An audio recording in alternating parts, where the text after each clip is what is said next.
My name is Enoch Lopez. I'm majoring in biblical studies. When I was a kid, I would go outside of my neighborhood and just evangelize to people and preach to people. And so I wanted to pursue a degree that really allowed me to get to know the Bible a lot more deeper.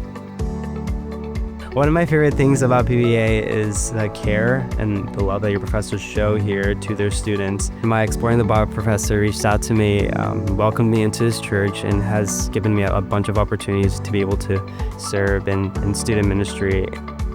My God-sized dream is to serve in ministry and to encourage others. PBA helps me pursue my God-sized dream by giving me those opportunities to reach out to people who have those questions and who have those doubts. Thank you to anyone who has donated and who has given their time and energy into PBA, because without your support and without your help, PBA would not have all the opportunities that they offer to students, and without your guys' support, I wouldn't have the education that I have at the moment.